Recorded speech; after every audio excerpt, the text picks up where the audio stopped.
Hello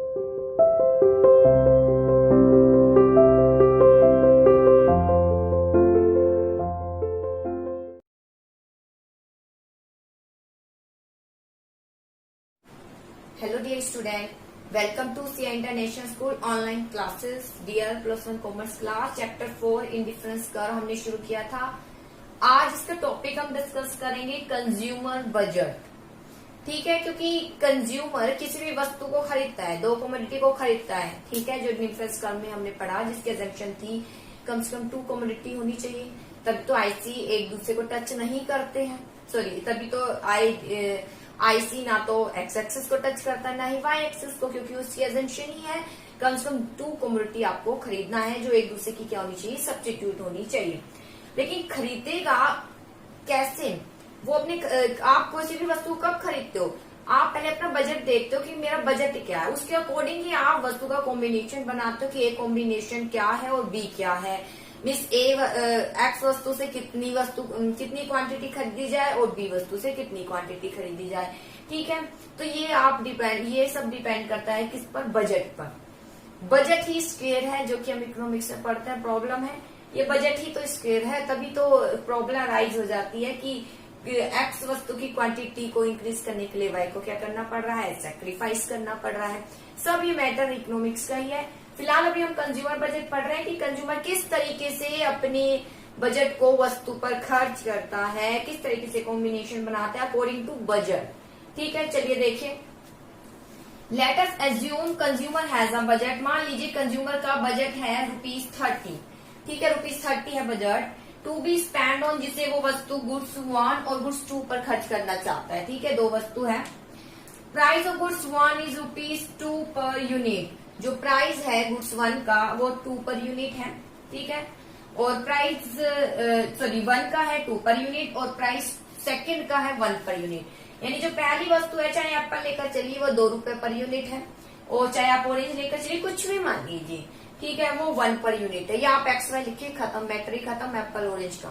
ठीक है, we find, तो हम फॉलोइंग जो है बजट सेट देखते हैं कंज्यूमर का। जब हमारे पास बजट है 60 और उसको खर्च करना है 2 वस्तुओं पर जिनका प्राइस भी गिवन है। पहली वस्तु का प्राइस ₹2 है और दूसरी वस्तु का प्राइस 1 पर यूनिट है, और हमें दोनों ही वस्तुओं को खरीदना चाहिए। हम दोनों वस्तुओं को खरीदना चाहते हैं, तो किस तरीके से सेट बनाएंगे, जैसे मैंने ऑलरेडी यहाँ बना के रखा हुआ है, देखिए बना हुआ है यहाँ पर budget set. Unit of goods है 1 और यूनिट ऑफ गुड्स 2। ठीक है, ये आप कॉम्बिनेशन कुछ भी बना सकते हैं, जैसे मैंने आपके अकॉर्डिंग टू बुक ही लिया है, क्योंकि अभी आप शुरू ही कर रहे हैं, पढ़ना ही शुरू किया है, तो पहले बुक के अकॉर्डिंग समझाया जाए तो ज्यादा अच्छे से समझा जाता है। फिर आप इसको कुछ भी आप बजट बना सकते हैं, जैसे कि मैं अभी बनाना सिखाती हूँ। ठीक है, यहाँ आप जैसे प्राइस लेंगे 2 पर यूनिट है और या 1 पर यूनिट है। ठीक है, सबसे पहले स्टार्टिंग 0 से कर दें। स्टार्टिंग 0 से मतलब कि केवल आप एक ही वस्तु खरीदना है। यूनिट गुड्स 1 पर कोई भी आप खर्चा नहीं कर रहे, तो सारा खर्चा किस पर कर रहे हैं, गुड्स 2 पर। किस पर कर रहे हैं, गुड्स 2 पर। और अगर आप देखिए गुड्स 2 ₹1 पर यूनिट है। ठीक है, ₹1 पर यूनिट है, यानी एक यूनिट ₹1 की है। ₹60 कितनी यूनिट मिलेगी आपको, 60 यूनिट मिलेगी। कितनी यूनिट मिलेगी, 60 यूनिट। मान लीजिए यहाँ बजट 30 होता तो यहाँ 30 लिख देते, यहाँ 40 होता तो यहाँ 40 लिख देते। इस तरीके से कॉम्बिनेशन बनाना। इसके बाद फिर यहाँ पर आगे नेक्स्ट कॉम्बिनेशन बनाते हैं। अब हम इंक्रीज कर रहे हैं गुड्स 1 को। गुड्स 1 को क्या कर रहे हैं, इंक्रीज, यानी अब गुड्स 1 को खरीदना चाह रहे हैं, इच्छा जता रहे हैं। ₹60 ही है, सीधी सी बात है। अगर गुड्स 1 को खरीदना है, गुड्स 2 की यूनिट को आपको क्या करना पड़ेगा, सैक्रिफाइस करना पड़ेगा। क्या करना पड़ेगा, सैक्रिफाइस। कितना सैक्रिफाइस करेंगे ये डिपेंड करेगा गुड्स 1 की कितनी यूनिट आप खरीदना चाहते हैं। ठीक है, जैसे यहाँ मैंने कॉम्बिनेशन यहाँ बना रखा है, 10 से स्टार्ट किया है। 5 लिखते हैं तो बाकी नंबर उधर आ जाएंगे। 20 लिखते हैं, बाकी नंबर उधर आ जाएंगे। ठीक है, 15 लिखते हैं, बाकी नंबर उधर आ जाएंगे। जो बचेगा कैसे, जैसे कि यहाँ पर मैंने 10 से स्टार्ट किया है, ₹2 की 1 है। ये रुपीज कितने की है, ₹2 की 1 है। तो इट मीन्स आप कहिए ₹20 आपने गुड्स 1 पर खर्च कर दिए। 60 में से कितने रुपए बचे, 40। तो बस यहाँ एग्जैक्ट उठा के लिखिए 40, क्योंकि ₹1 की एक है तो 40 आ गए हैं। इसके बाद अगर मैं और यूनिट बढ़ाती हूँ गुड्स 1 की, 10 के प्लेस पर अब 20 यूनिट्स अगर आप लेते हैं, कंज्यूम करते हैं, ₹2 की 1 है, यानी ₹40 आप किस पर खर्च कर रहे हैं, गुड्स 1 पर। गुड्स 2 कितने बचे 40 तो गुड्स 1 पर बचे 60 में से 20 रुपीज, तो वहां पर 1 रुपीज का 1 है, 1 रुपीज का 1 है, तो सीधी सी बात है 20 रुपए खर्च होगा और 20 यूनिट आ गई, और 1 रुपीज का 1 है। ठीक है, इसके बाद आता है 20 यूनिट्स आ गई है। लास्ट कॉम्बिनेशन बनाएंगे। पहला कॉम्बिनेशन जब केवल गुड्स 1 ही खरीद रहे हैं, ओनली गुड्स 2 ही खरीद रहे हैं, गुड्स 1 0 है। अब जैसे जैसे संख्या बढ़ती जाएगी तो आपने 30 क्वांटिटी कर दी, 20 से 30 क्वांटिटी कर दी, 2 रुपए की एक है, सीधी सी बात है। 60 रुपीज आपने इसी पर खर्च कर दिए, तो गुड्स 2 पर खर्च करने के लिए आपके पास कुछ भी रुपीज नहीं बचा है।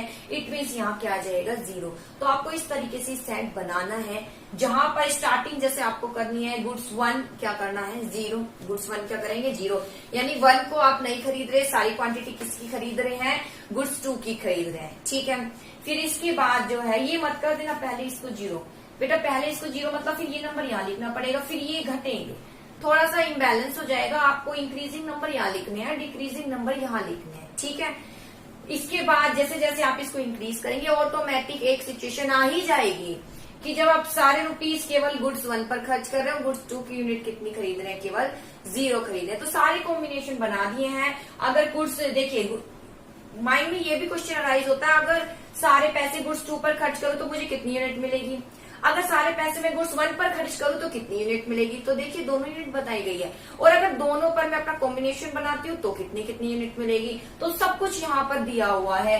जब आप गुड्स 1 खरीदते केवल गुड्स 2 खरीदते हैं तो आपको 60 यूनिट मिलेगी। केवल गुड्स 1 खरीदते हैं, सारा पैसा गुड्स 1 पर ही लगाते हैं तो आपको 30 यूनिट मिलेगी। अगर आप कॉम्बिनेशन बनाते हैं तो इस तरीके से आप कॉम्बिनेशन बना सकते हैं। तो ये कराया जाता है बजट सेट। ठीक है, इसकी इक्वेशन भी है बजट सेट की। P1 X1 यानी प्राइस 1 नई गुड्स 1 का प्राइस, और X1 ठीक है जो गुड्स 1 X का क्या है प्राइस, और कितनी यूनिट आप उसको कितनी उसकी यूनिट खरीद रहे हैं। ठीक है, ये यूनिट है बेटा, कितनी क्वांटिटी खरीद रहे हैं यानी X यानी X1 यानी कितनी क्वांटिटी खरीद रहे हैं। P2 यानी प्राइस सेकेंड है, और X2 उसकी कितनी आप क्वांटिटी खरीद रहे हैं।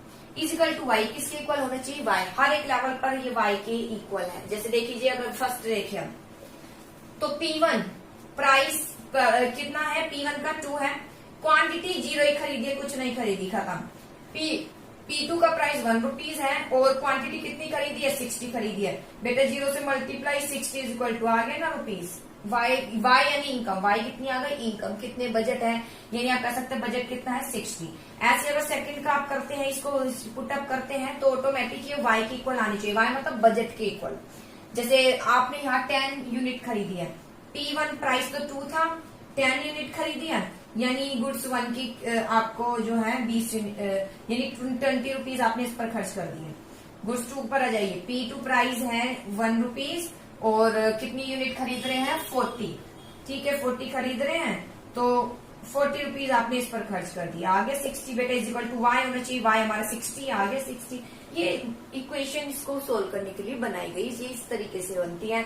चलिए इसके बाद आता है इसको किस तरीके से डायग्रामेटिक आप प्रेजेंट करेंगे, किस तरीके से डायग्राम के थ्रू इसको प्रेजेंट करेंगे। तो यहाँ ये भी दिखाया गया है, देखिए डायग्राम के थ्रू किस तरीके से प्रेजेंट करेंगे। ओ एक्स एक्सिस पर आपको क्या दिखानी है यूनिट, यूनिट किसकी दिखानी है गुड्स 1 की, क्योंकि बेटा इंक्रीजिंग ऑर्डर है, इंक्रीजिंग ऑर्डर गुड्स एक्स पर आएंगे, डिक्रीजिंग बाकी कोई भी है तो वो गुड्स ओ वाई एक्सेस पर आएंगे। ठीक है, जो इस तरीके से बढ़ रहा है वो यहाँ पर लिखेगा, बाकी यहाँ पर आ जाएगा। ठीक, और गुड्स 2 है तो ये घाट यहाँ किस पर आ जाएगा ओ वाई एक्सेस पर, गुड्स सेकेंड। ठीक है, 0 है, ये रहा 0, ये 10 20 30 60 40 20 0, यानी जब कुछ भी नहीं खरीदते तो 60 यूनिट मिलती है आपको, ये रहा पॉइंट खत्म। जब 10 यूनिट खरीदते हैं तो ये कितनी मिलती है यूनिट 40 मिलती है, ये रहा पॉइंट। ठीक है, 10 पर 40। जब 20 खरीदते हैं इसकी यूनिट तो इसकी भी कितनी खरीद रहे हैं, ठीक है 20 खरीद रहे हैं। ठीक है, तो ये रहा 20 और 20 खत्म। इसके बाद अगला जब 30 खरीदते हैं, ठीक है, यहाँ बेटा वैसे इक्वल आ रही यूनिट, अगर आप देखें तो इसकी भी 20 यूनिट मिल रही है और आपको इसकी भी 20 यूनिट मिल रही है। ठीक है, इसके बाद अगर आप देखें कि सारा मनी केवल गुड्स 1 पर खर्च करें तो गुड्स 2 0 है, ये 0 और ये रहा 30। दोनों को कंबाइन करें, दोनों को आप सारी लाइन पॉइंटों को ज्वाइन करेंगे तो इस तरीके से स्ट्रेट लाइन बनेगी। इसको क्या बोलते हैं? Budget line. क्या बोलते हैं इसे?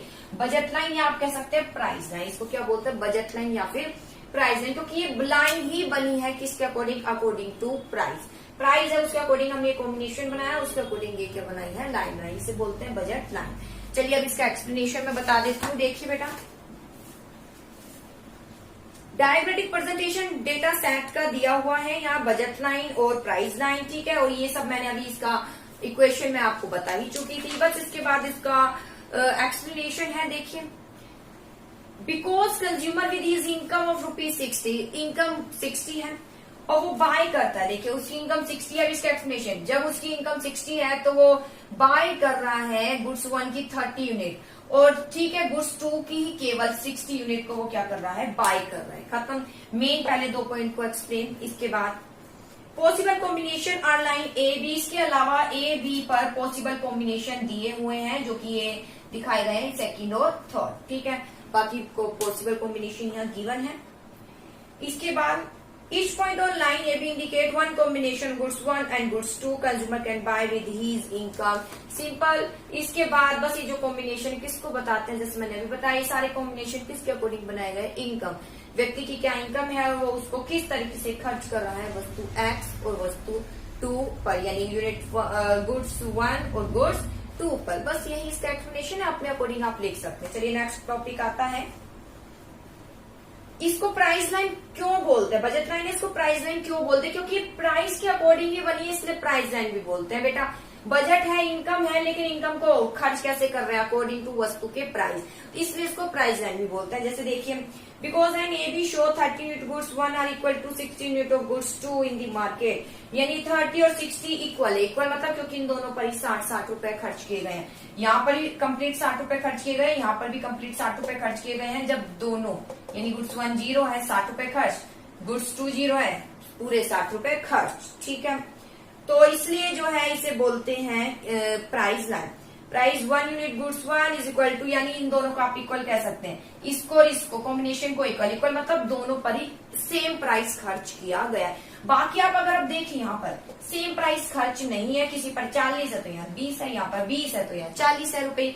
अगर 2 कॉम्बिनेशन देखे, फर्स्ट और ये लास्ट, ये ऐसे कॉम्बिनेशन जहां पर अगर गुड्स 2 देखे, सारे के 60 रुपीज गुड्स 2 पर खर्च किए गए हैं।